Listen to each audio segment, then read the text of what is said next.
สวัสดีทุกท่านเดี๋ยวผมจะมาโทรบอกผู้ใหญ่บ้านนะพี่น้องเอ้ยเดี๋ยวโทรปรึกษาหารือกับผู้ใหญ่บ้านซะก่อนแม่นเพิ่นไปขายผักอยู่บนตลาดมันบ่ฮะเพิ่นไปขายผักอยู่ไสเพิ่นเลาะขายบ่ขายน้ำบ้านนี่เราขายอืเขามก็ส่งตลาดกับสุกร้านนั่นทองคำฮัลโหลครับ ผู้ใหญ่บ้าน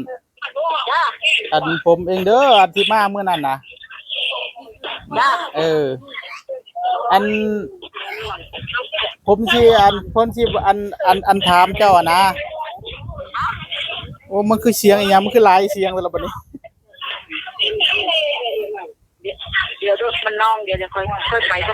เออดีมันน้องเอาว่าไปหลังสรุปแล้วผมสิมาเฮ็ดเฮือนให้เฮ็ดห้องน้ำเฮ็ดห้องเฮือนให้ยายไร่นี่เด้อครับแจ้งเอาไว้ให้ทราบซะก่อนแต่ว่าตอนนี้นะผมอยากได้รถไถเอามายู่ปรับดินมองที่เขาเจ้าถมไว้น่ะมันสิมีรถไถอยู่บ่ฮะมีดคันนี้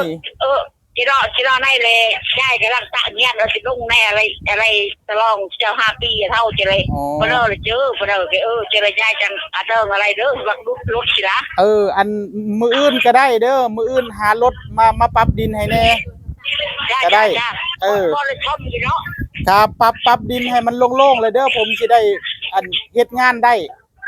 โอเคแล้วค่าใช้จ่ายหยังก็มาค่าน้ำมันก็มาเอากับผมเดี๋ยวผมสิจ่ายให้จ้าโอเคเบอร์ไม่เท่าไหร่เนาะเท่าไหร่เบอร์ไม่เท่าไหร่ครับเบอร์นี่ละโอ้จะให้ฉันโทรเด้อค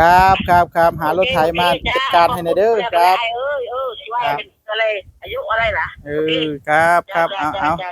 รับผมสวัสดีครับโทรบอกแม่ผู้ใหญ่เพิ่นแล้วเรียบร้อยแล้วเนาะสรุปก็เพิ่นเฮ็ดงานในหยังอยู่บุผู้ใหญ่บ้านว่าหั่นเป็นหยังเจ้าเขาวัดเจ้านี่ล่ะเฮ็ดบุญนี่หยังจักอย่างนี่แหละคือตอนนี้เนี่ยสาเหตุที่ผมว่าอยู่ฮอดแรงนี่ว่าสิหารถไถตอนแรกนะว่าสิหารถไถมาปรับดินมาจ้างเขาเจ้าปรับดินจังหน่อยบัดทีนี้บัดรถไถช่วงกลางเว้นนี่มันบ่มีเพราะว่าเขาไปลงนาหมดมันหาบ่ได้แล้วตอนที่ผมอยู่เนี่ยคันถ้าสั่นก็อาจสิให้ผู้ใหญ่บ้านหรือก็คุณแม่น่ะให้เขาถูจนแปลนเลยเด้อให้เขาถูจนมองเฮาสิเฮ็ดนั่นล่ะ